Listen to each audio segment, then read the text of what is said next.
कौन सी स्त्री के कारण घर में बहुत ज्यादा कर्ज होता है। साथियों, इसी के बारे में आज इस कहानी में हम बात करने वाले हैं। आखिर वे कौन सी स्त्री होती है जिसके कारण घर में बहुत ज्यादा कर्ज हो जाता है और कर्ज के कारण इंसान परेशान होने लगता है। घर परिवार के सारे लोग भी परेशान हो जाते हैं। साथियों, उसी के बारे में आज हम इस कहानी में बात करने वाले हैं। कृपा करके आप इस वीडियो में एंड तक बने रहिए, तो आप लोगों को ये पता चल जाएगा कि वह कौन सी स्त्री होती है जिसके कारण घर में बहुत ज्यादा कर्ज हो जाता है। साथियों, इस कहानी को आगे शुरू करने से पहले आप लोगों से एक छोटी सी गुजारिश है। अगर आप लोग हमारे इस चैनल पे नए हो तो कृपया चैनल को सब्सक्राइब जरूर करना, और अगर ये कहानी और वीडियो आपको अच्छी लगे तो कमेंट करके जरूर बताना। साथियों, बहुत समय पहले की बात है। किसी गांव में एक अमीर व्यक्ति रहा करते थे। अमीर व्यक्ति के जीवन में 3 बेटे थे। तीनों बेटे उन्हें पैसे कमाकर देते थे और अमीर के बेटे वो तीनों बात माना करते थे। तीनों की शादी हो चुकी थी। धीरे धीरे वे अपने जीवन में खुश रहना चाहते थे। एक दिन जो सबसे छोटा उनका बेटा था, उसकी बहू ने अपने पति से फोन करके कहती है कि आपके पिताजी मुझे अच्छे से खर्च नहीं दे रहे हैं। तभी वह अपने पिता से कहता है, हे पिताजी, मैं पैसे तो कमा रहा हूँ, आपको पैसे भी दे रहा हूँ, उसके बावजूद भी तुम मेरी पत्नी के साथ में दुर्दशा कर रहे हो। आप उसे अच्छे से खर्च नहीं दे रहे हो। क्या मैं आपको पैसे कम दे रहा हूँ? और भाई लोग जितना पैसे कमा के तुम्हें देते हैं उससे ज्यादा मैं पैसे तुम्हें कमा के देता हूँ। तभी पिताजी कहने लगे, बेटे, हमारे घर में किसी भी कोई चीज की कमी नहीं है। हमारे गांव में एक सोहन लाल रहा करता है। सोहन लाल के घर में 5 बेटे हैं। उन 5 बेटों को वह शादी कर चुका है, लेकिन उसके घर में बहुत ज्यादा आर्थिक तंगी है और वे अपनी बहू को बहुत ज्यादा परेशान किया करते हैं। उसके बेटे पैसे भी कमाते हैं और वे देते भी हैं, फिर भी उसके घर में गरीबी है। वे सारा पैसा उनकी स्त्रियों में खर्च हो जाता है। फिर भी वह सोहनलाल हमेशा अपनी बहुओं को गाली देता है। बहुएं भी बहुत ज्यादा स्वभाव वाली हैं। उसके बावजूद भी वह अपने जीवन में बहुत ज्यादा दुख और तकलीफ को काट रहा है। ठीक उसी तरह मुझे भी लग रहा है कि हमारे जीवन में दुख और तकलीफ आ जाएगा, क्योंकि हमारे घर में भी खाने पीने की कोई भी कमी नहीं है और मैं अपने बहुओं को उसके जैसी गाली भी नहीं देता हूँ। फिर भी तुम मेरे पे ये झूठा अंजाम लगा रहे हो। बेटा कहने लगा, देखो पिताजी, घर का खर्च आप ही चला रहे हो। इसका मतलब ये नहीं है कि आपको जो भी मन करेगा वो करोगे। उसने पिता को बहुत ज्यादा सुनाया। सुनाने के बाद में अब पिता 2 से 3 दिन तक घर पे भोजन नहीं कर रहे थे। जब ये बात बड़े बेटे को पता चलती है तो बड़ा बेटा छोटे भाई को डांटता है और उन दोनों में बहस हो जाती है। बहस इस कदर बढ़ जाती है, छोटा बेटा कहता है कि मैं अपनी पत्नी को लेकर अलग हो जाऊंगा, और उन्होंने कहा, ठीक है, तुम अलग हो सकते हो। फिर वह अलग हो जाता है। अब वो अमीर व्यक्ति जब वो सोहन लाल को पहले देखते तो मजाक उड़ाते और कहते थे कि भाई, तेरे पास 5 बेटे हैं, उसके बावजूद भी तू कोई भी जमीन वगैरह नहीं खरीद रहा है, सब गतिविधि ही बना रहा है। हमारे पास 3 लड़के हैं, अब हमारी संपत्ति इतनी ज्यादा हो चुकी है। और वह सोहन लाल को हमेशा ताना मारते थे और कहते थे, तू तो एकदम बेकार हो चुका है, तू तो अपने बहुओं को भी गाली देता है और तरह तरह की बातें कहता है, लेकिन मैं अपनी बहुओं को कुछ भी नहीं कहता हूँ। हमारी बहू बहुत ज्यादा खर्च करती हैं, उसके बावजूद भी हमारी बहुएं अच्छे से बात भी मानती हैं। यह बात कहने के बाद वह सोहनलाल सुन लेता था और उसी तरह अपने जीवन में उसी तरह का जीवन बीत रहा था। वह अमीर व्यक्ति अभी भी बहुत ज्यादा घमंड में जी रहे थे। इसी तरह करते करते समय बीत रहा था। एक समय आया, उनके सारे लड़के अलग हो गए। साथियों, जब सारे लड़के उनके अलग हो गए, उनकी पत्नी और वे बच गए। अब वे बुढ़ापे के कगार पे जा चुके थे। उनकी जिंदगी में बहुत ज्यादा दुख और तकलीफ हो रही थी। इधर सोहन लाल की जिंदगी में भी दुख और तकलीफ आ रही थी, क्योंकि अब 5 लड़कों भी उन्हें पैसे नहीं दे रहे थे। धीरे धीरे पैसे देना बंद कर दिए और 5 बेटे भी अपने आप को अलग हो गए। अलग हो जाने के कारण सोहनलाल और सोहनलाल की पत्नी दोनों काम करने लगे और काम करके अपना गुजारा चलाते। लेकिन अमीर व्यक्ति के पास कोई भी काम करने का सिद्धांत नहीं था, उस पे काम भी नहीं हो सकता था। अब उनकी सारी संपत्ति उनके नाम भी था, लेकिन उनके बेटे उसे बेचकर नहीं देते थे और उन्हें परेशान किया करते थे। एक समय आया कि अमीर व्यक्ति वो घर छोड़कर भागने वाले थे। तभी उनकी पत्नी कहने लगी कि देखिए, आप घर छोड़कर भाग रहे हो, ये ठीक नहीं है। ये सारा संपत्ति आपका है। आप किसी के घर में चलिए, उसी के घर पे बैठ जाते हैं और वहीं पे हम अपनी संपत्ति रख देते हैं और हमारी जिंदगी कोई ना कोई अवश्य बिता देगा। साथियों, पत्नी की बात मानकर गांव की एक सेठ के पास चला जाता है।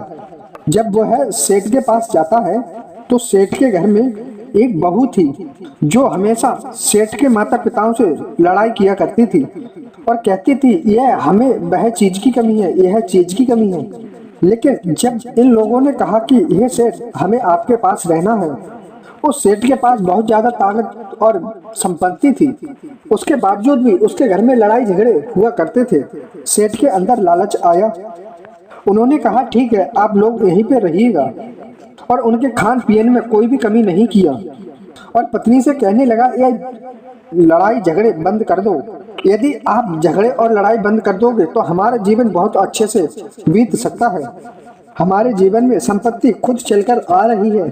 ये दोनों माता पिता खुद हमारे जीवन में आ रहे हैं और हमें सारी संपत्ति भी देने के लिए तैयार हैं। अब उन दोनों में लड़ाई झगड़े खत्म हो जाते हैं।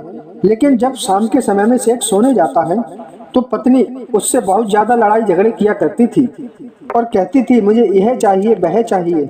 लेकिन ये दोनों पति पत्नी सेठ के घर में देख रहे थे कि सेठ के घर में किसी को प्रकार को लेकर के कोई कमी नहीं थी। लेकिन सेठ की पत्नी हमेशा ये चाहती थी कि मुझे अच्छी पोशाक चाहिए और अच्छे गहने चाहिए और मुझे अच्छी अच्छी सामग्री भी चाहिए।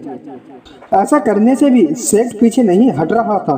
कभी कभी डांटता था, लेकिन सेठ की पत्नी सेठ से छुप गए वो सारा सामान अपने पीहर भिजवा देती थी। इसी तरह करते करते समय बीत रहा था। एक दिन सेठ ने उन पति पत्नियों से कहा, देखिए, आप इस दुनिया से कब गुजर जाओगे ये भरोसा नहीं है, ये और कुदरत का देन यही है। इसलिए मैं चाहता हूँ कि आप सारी संपत्ति मेरे नाम कर दो। और उन्होंने सारी संपत्ति सेठ के नाम कर दी। साथियों, जब सेठ के नाम सारी संपत्ति हो गई तो सेठ ने उन्हें आदर भाव करना धीरे धीरे कम कर दिया। अब उसकी पत्नी भी घर में लड़ाई झगड़ा करना शुरू करती है। सेठ को परेशान कर रही थी और कह रही थी मुझे गहने चाहिए। सेठ पत्नी को बेच बेच कर गहने देता। वो सारे गहने अपने पीहर में भेज देती थी। अब उसके घर में बहुत ज्यादा लड़ाई झगड़े शुरू हो गए थे और समय के साथ साथ उसके माता पिता भी इस दुनिया से चले गए थे। अब ये सेठ सोच रहा था कि हमारे जीवन में माता पिता भी चले गए हैं, उसके बावजूद भी हमारी पत्नी हमसे हमेशा लड़ाई झगड़े किया करती है। तभी पत्नी एक दिन लड़ाई झगड़े करते करते उन दोनों को कहने लगती है, जो अमीर व्यक्ति और अपनी पत्नी के साथ उनके घर में रहा करते थे, उन दोनों को कहती है कि आप दोनों की वजह से हमारे घर में लड़ाई झगड़े हो रहे हैं। आप लोग अगर हमारे घर में नहीं होते तो हमारे घर में झगड़े लड़ाई नहीं होते।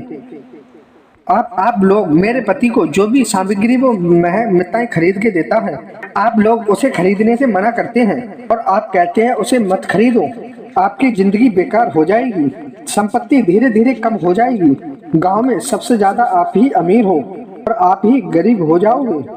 जब वह लोग बात सुनते हैं तो वे कहते हैं ठीक है, हम लोग तो चले जाएंगे, लेकिन हमने तो तुम्हारे पति को संपत्ति दी है। तब सेठ की पत्नी कहती है, संपत्ति दिए हो उतने दिन तो आप लोग ने गुजारा कर लिया है, और वे उन्हें बाहर निकालने का प्रयास करते हैं। जब सेठ आता है तो देखते हैं कि गांव समाज पूरा खड़ा हुआ है। वह अपनी पत्नी को घर में पकड़ के लेके चला जाता है और उन्हें बैठने को कह देता है। गांव के वह सारे लोग चले जाते हैं। तभी सेठ कहने लगा, देखिए, आप लोग हमारे घर पर रह रहे हो, लेकिन किसी भी प्रकार को लेकर कोई भी समस्या नहीं है, लेकिन हमारी पत्नी आप लोगों से बहुत ज्यादा नाराज हो रही है। मैं चाहता हूं कि आप लोग मेरा घर छोड़कर कहीं पर चले जाओ, नहीं तो हम दोनों में हमेशा लड़ाई झगड़े होंगे, तो हम लोग अपने जीवन को कैसे बिता पाएंगे। तभी अमीर व्यक्ति कहने लगे कि हे सेठ, मैंने तो अपनी सारी संपत्ति तुम्हारे ही नाम कर दिया है, तुम हमारे बुढ़ापे तक सहारा बनोगे, लेकिन तुम हमें घर से बाहर निकाल रहे हो। तो ठीक है, हम तुम्हारे घर से बाहर निकल जाएंगे, हमारी संपत्ति लौटा दो। सेठ कहने लगा, देखो मैं तो तुम्हारी संपत्ति नहीं लौटा सकता, लेकिन और लौटा भी सकता था तो तुम इतने दिन बैठकर खाए हो। तभी अमीर व्यक्ति कहने लगा, ठीक है, हम जितने दिन खाए हैं उस संपत्ति में से वो सब काट लो, और जो हमारा वापस बच रहा है उसे हमें वापस दे दो। सेठ हंसने लगा और कहने लगा कि तुम दोनों बहुत ज्यादा मूर्ख हो। तुम दोनों अपने बेटे और बहू के नहीं हो पाए तो हम दोनों के कैसे हो पाओगे। तुम जल्दी यहाँ से चले जाओ, इससे पहले मैं तुम्हें घसीटकर यहाँ से बाहर फेंक दूं। अब वो दोनों अपने आंख से आंसू बहा रहे थे और आंसू को बहाते हुए उस गांव को छोड़कर जैसे ही बाहर निकल रहे थे, तभी सोहनलाल ने देखा ये दोनों आंसू बहाकर घर से बाहर निकल रहे हैं। अब सोहनलाल भी बहुत जोर जोर से हंसने लगा और कहने लगा कि आपकी अमीरी कहाँ चली गई। आप तो पहले बहुत ज्यादा अमीर बनते थे और कहते थे मेरे जैसा कोई नहीं है, और मैं अपने घर का मालिक हूँ और मैं मालिक का कर्तव्य भी जानता हूँ, और मेरे जैसे कोई भी मालिक होगा तो उसके पास धीरे धीरे संपत्ति ही बढ़ जाएगी। और तुम मेरे को कहा करते थे अगर तेरे जैसे मालिक होगा तो तेरे पास कितना भी पैसा होगा तो उसे डुबा देगा। ठीक उसी प्रकार तुम मेरे को ताना मार रहे थे और मैं ये सुन रहा था। उस समय तुम्हारे समय ठीक चल रहे थे, तुम्हारे बेटे और बहू तुम्हारी बात को मान रहे थे, लेकिन हमारे घर में हमारे बेटे और बहू हमारी बात को नहीं मानते थे। उसके बावजूद भी मैं उन्हें गाली देता और तरह तरह की बातें करता। तुम उसी बात को लेकर फायदा उठाते थे और मेरी मजाक उड़ाते थे। लेकिन शायद आपको ये लग रहा होगा कि आज मेरे साथ क्या बीत रहा है। अमीर व्यक्ति को वह सोहनलाल सब बात बताता है। तभी अमीर व्यक्ति कहने लगे कि हे सोहनलाल, तू जो भी कह रहा है वो बिल्कुल सही कह रहा है, क्योंकि ये सारा दोष उस समय का है। मैं इस बात को नहीं समझ पाया, मुझसे बहुत बड़ी गलती हो गई है और मुझे माफ कर दे। मेरा और तेरा यह आखिरी मुलाकात है, क्योंकि मैं इसके बाद अब तेरे से कभी भी नहीं मिल पाऊंगा और मैं किसी से भी नहीं मिल पाऊंगा। मोहनलाल ने जब ये सुना तो वह कहने लगा कि ठीक है, मैंने तो तुम्हें माफ कर दिया, लेकिन तुम कहाँ जा रहे हो, आखिर तुम जाओगे कहाँ। तभी वह कहने लगा कि मैंने जाने अनजाने में उस सेठ के नाम सारी अपनी संपत्ति नाम कर दी है, उसके बावजूद भी उसने हमें घर से बाहर निकाल दिया। अब मैं कहाँ जाऊंगा। तभी वह सोहनलाल हंसने लगा और कहने लगा कि ठीक है, जाओ, तुम्हें जहाँ भी जाना है चले जाओ। और वे दोनों वहां से चले जाते हैं। तभी सोहनलाल थोड़ी देर आगे बढ़ता है, उसके अंदर पता ना क्या होता है। वह उन्हें रोकने का प्रयास करता है और उनके आगे जाकर खड़ा हो जाता है और कहता है कि देखिए, मैंने भी तुम्हें बहुत कुछ कह दिया और मेरे पास भी कुछ नहीं है, क्योंकि हमारे पांचों बेटे भी अलग हो चुके हैं। अपने बहू के साथ रहकर वे अपनी रिश्तेदारी में रहा करते हैं। हमारा घर भी छोड़ चुके हैं और हम लोग भी दो प्राणी हैं। अब हमारे जीवन में और कोई नहीं है। आप लोग चलिए, हमारे घर पे रहिए। जैसा हमारा गुजारा चल रहा है ठीक उसी प्रकार आप लोगों का भी गुजारा हम लोग काट देंगे। आप लोग इस बुढ़ापे में कहाँ जाओगे। नहीं आपका कोई बेटा है, नहीं तो कोई आपकी बेटी है। तुम किसके साथ जाना चाहते हो।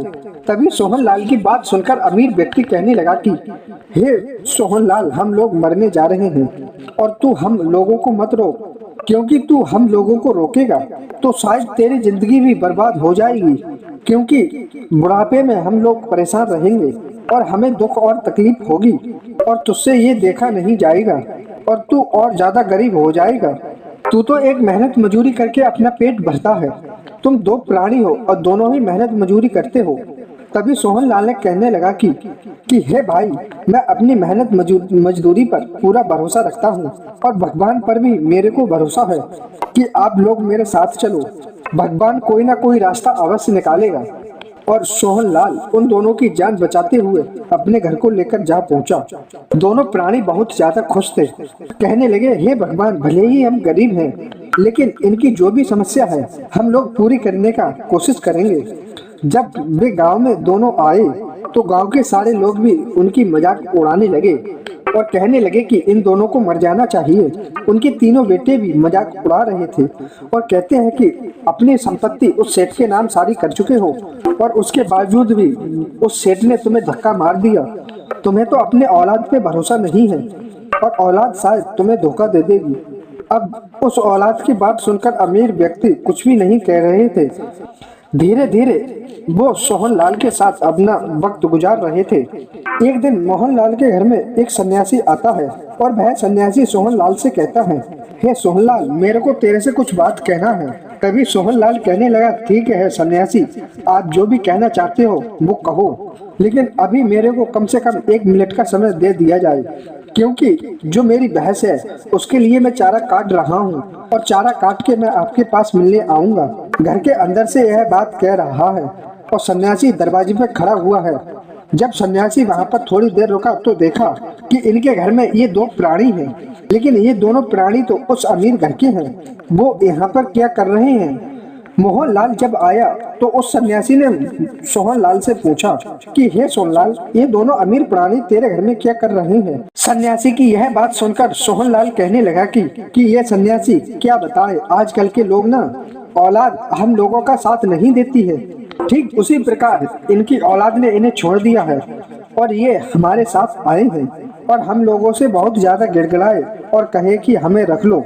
इसलिए हम लोगों को दया आ गई और हम लोगों ने इन्हें रख लिए।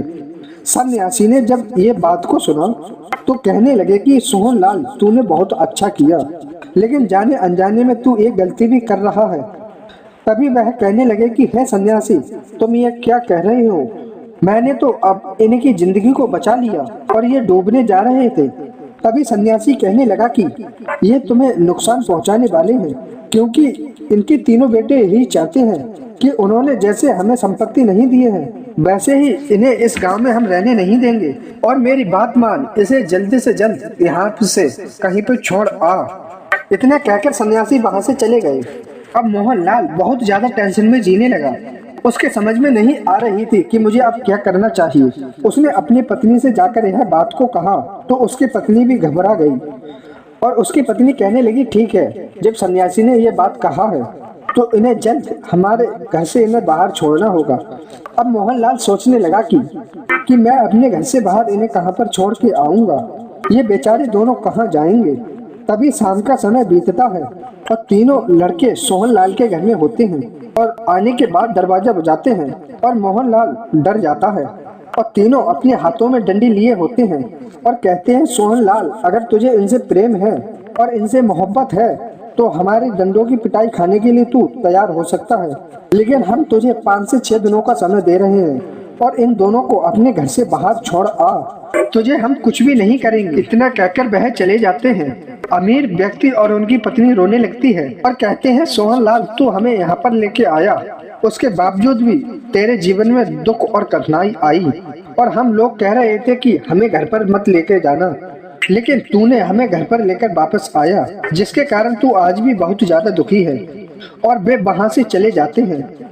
सोहनलाल भी उन्हें नहीं रोक पाता है और फिर दूसरे दिन यह बात उन तीनों बेटों को उनके पता चलता है कि सोहनलाल के घर से हमारे माता पिता जा चुके हैं। तो वह बहुत ज्यादा खुश होते हैं और माता पिता चलते चलते दूसरे गांव में जा पहुंचते हैं। जब वे दूसरे गांव में जाकर पहुंचते हैं तो वे एक रास्ते से गुजर रहे थे और रात का समय हो रहा था। तभी एक बाबा एक मठ में जगे हुए थे और उन्होंने देखा कि 2 प्राणी इस नदी के किनारे से गुजर रहे हैं, जो कि नदी के किनारे मठ था और उस नदी में बहुत ज्यादा पानी था और उस समय नाव भी नहीं चल रही थी, क्योंकि नाव जो भी चलाता था, क्योंकि पानी की तेज धार में उसने नाव चलाना बंद कर दिया था। कहने लगा कि शायद इन्हें रोकना चाहिए और इन्हें पता नहीं है और यदि ये लोग नदी के किनारे जाएंगे तो ये नुकसान हो सकता है, क्योंकि उसका पानी दिन प्रतिदिन बढ़ रहा है।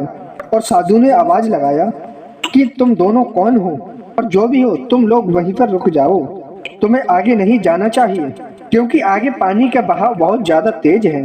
और वे लोग चलते रहे। फिर साधु जाके आगे से घेर लेता है और घेरने के बाद उनसे कहता है कि तुम आगे कहाँ जा रहे हो, क्या तुम लोगों को कान से सुनाई नहीं दे रहा है? तभी वो कहते हैं कि नहीं, हमें तो सुनाई दे रहा है, लेकिन हमारी गलती है जिसकी वजह से हम लोग इस नदी में डूबने जा रहे हैं। साधु ने उन्हें समझाया और पकड़ करके अपने मठ में लाए और कहने लगे कि बताओ तुम्हारी क्या समस्या है जिसके कारण तुम इस नदी में डूबने जा रहे हो।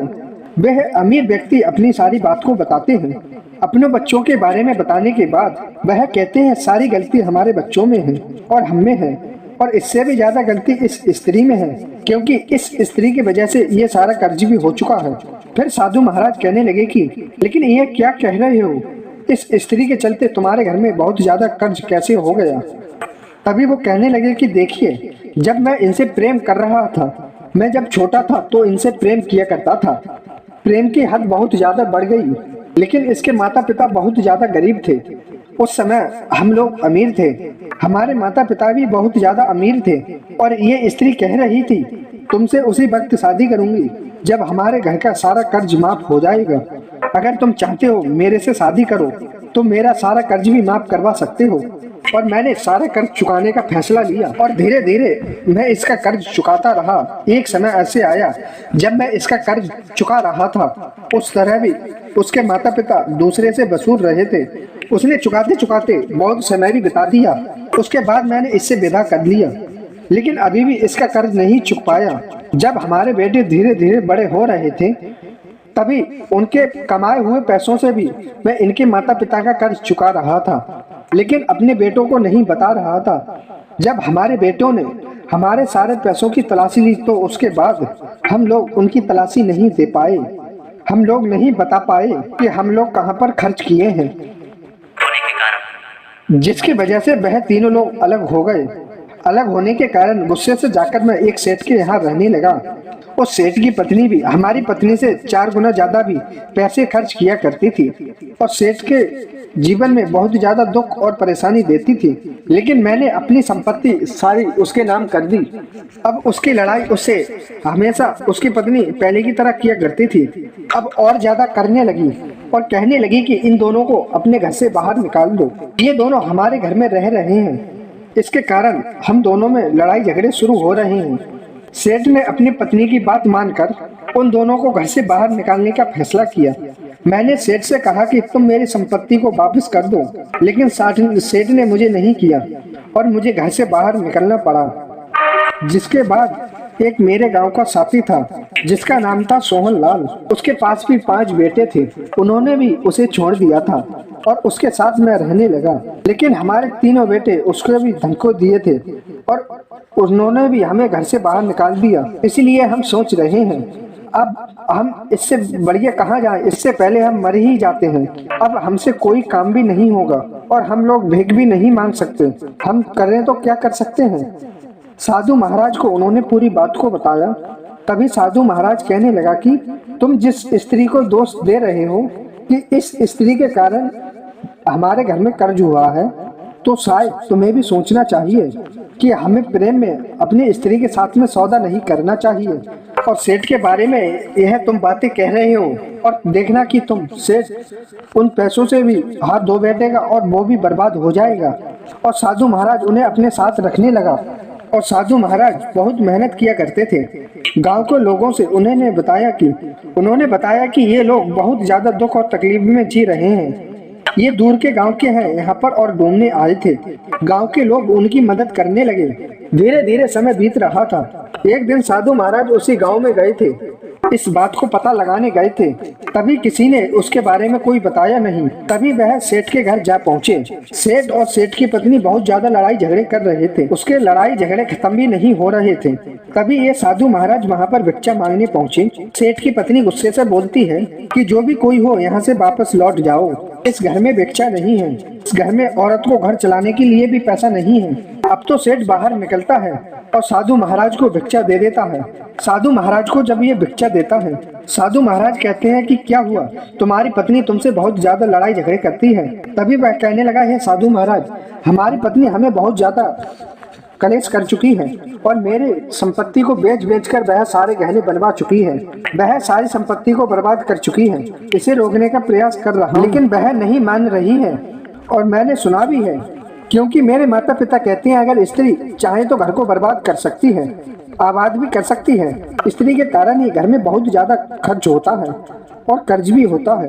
मुझे लगता है कि जो भी मेरे घर में कर्ज हो रहा है, जो भी खर्च हो रहा है, इसी स्त्री के कारण हो रहा है। तभी वह कहने लगे कि सेठ, तुम अपनी स्त्री को क्यों नहीं रोकते। सेठ कहने लगा कि साधु महाराज, मैंने इसे रोकने का बहुत प्रयास किया, लेकिन यह स्त्री नहीं मान रही है। बीवी मुझसे बहुत ज्यादा लड़ रही है। तभी उन्होंने कहा कि क्या तुम्हारे माता पिता उससे शादी किए हैं? तभी वो सेठ कहने लगा, नहीं महाराज, मैंने अपने खुद मन से इससे शादी की है और यह भी तय किया कि तेरी जिंदगी में कभी भी किसी बात की कमी नहीं आने दूंगा।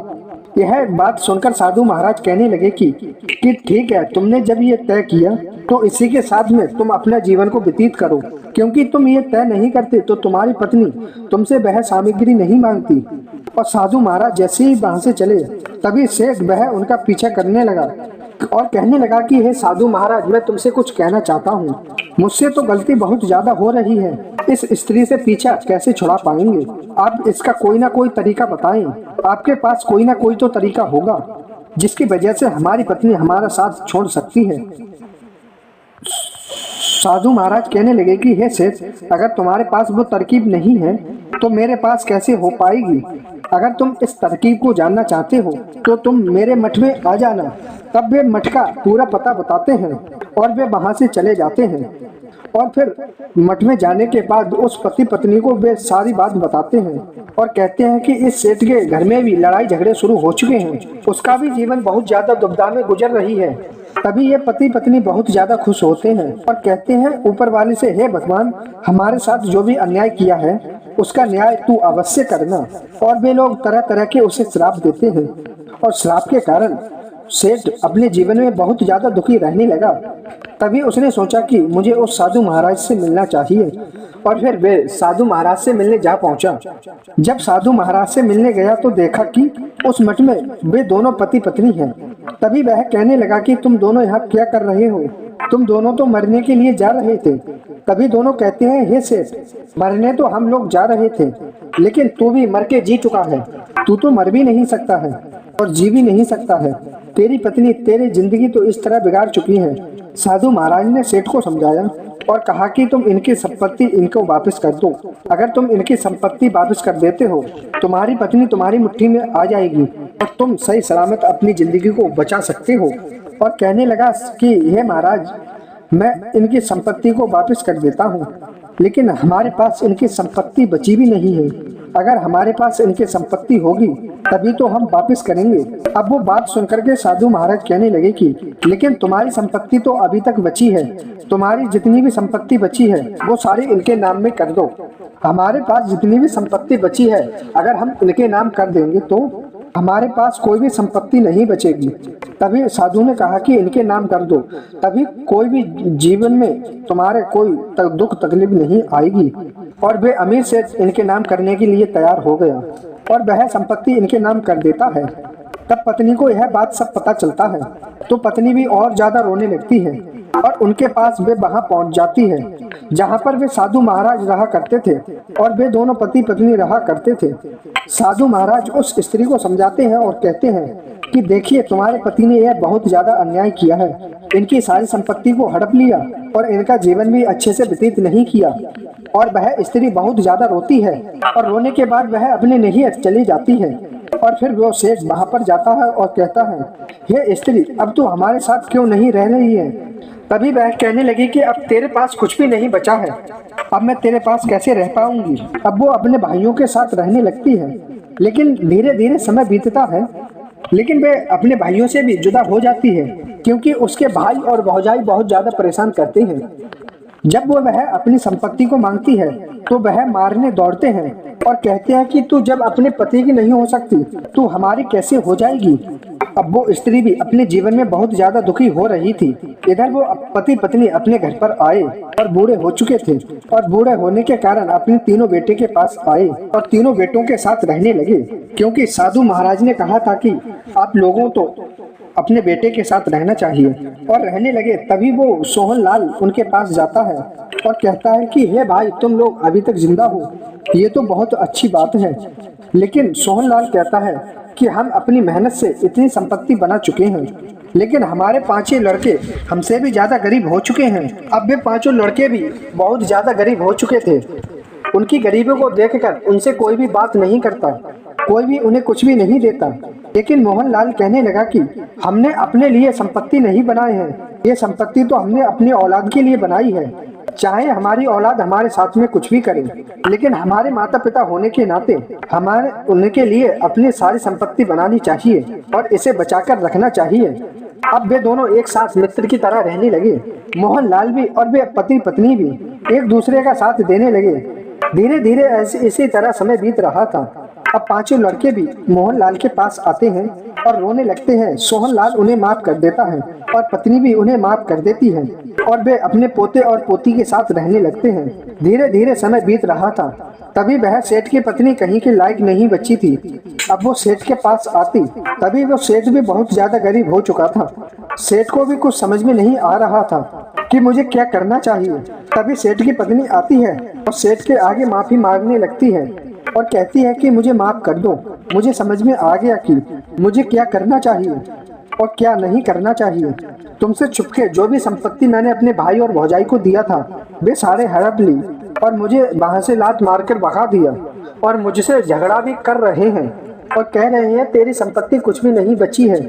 लेकिन जब से मैं तुम्हारे साथ तुम्हारे घर पर रह रही थी तब मेरे भाई और भौजाई ये कह रहे थे कि तुम अपने पति से सारी संपत्ति मेरे पास भेज दो और सारी संपत्ति जब उसके पास से आ जाएगा तो तुम इस गांव की महारानी बन जाओगी और लोग तुम्हारी इज्जत करेंगे और तुम्हारे मान सम्मान भी करेंगे। हम जैसे भी तुम्हारे नौकर चाकर बनकर रहेंगे और हम लोग तुम्हारी मदद करेंगे।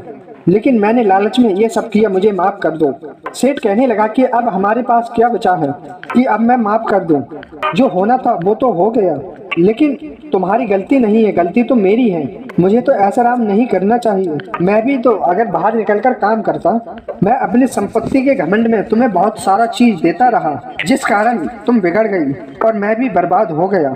साथियों, इस तरह अपने जीवन में वे बहुत ज्यादा दुखी रहने लगे।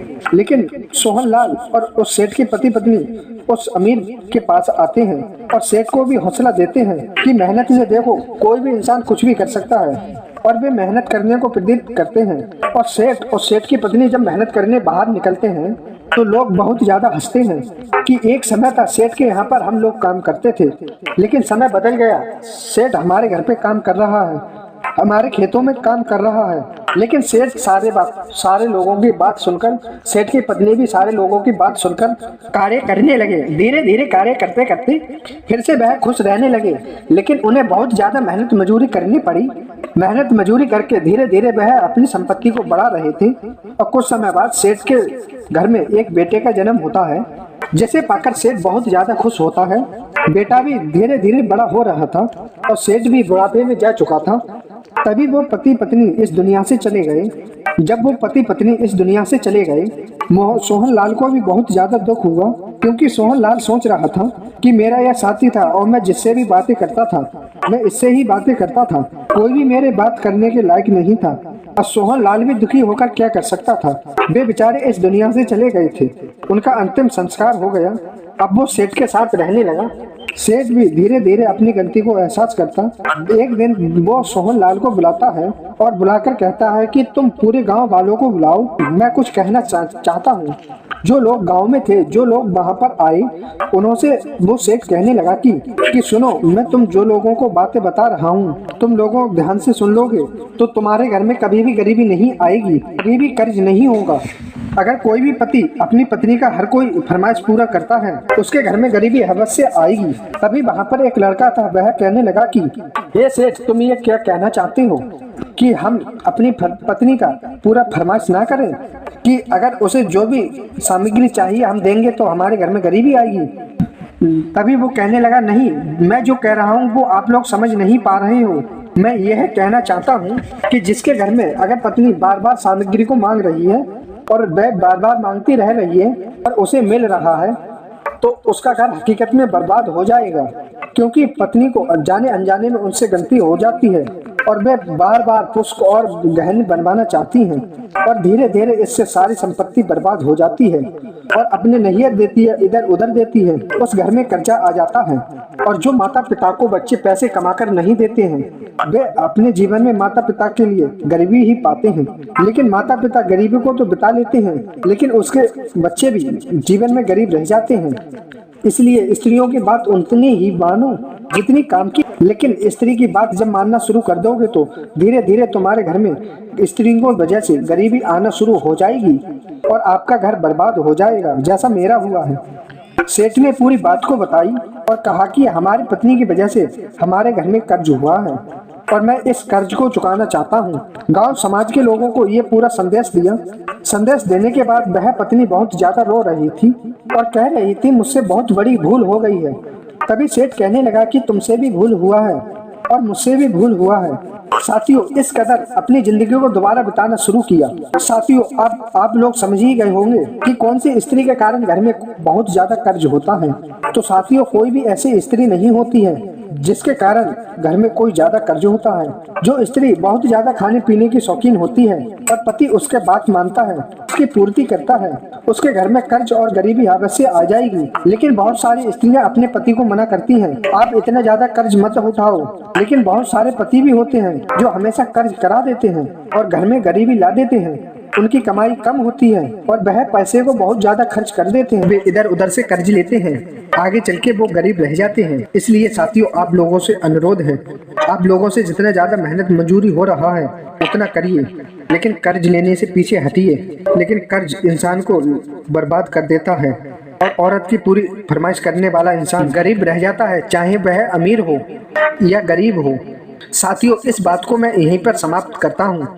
अगर ये बातें आप लोगों को अच्छी लगी हो तो हमें कमेंट करके जरूर बताना और हमारे इस चैनल पे नए हो तो चैनल को सब्सक्राइब जरूर करना और एक प्यारा सा कमेंट जरूर कर दें। धन्यवाद दोस्तों, मिलते हैं एक प्यारी सी नेक्स्ट वीडियो में। जय श्री कृष्ण, जय राधे। धन्यवाद साथियों।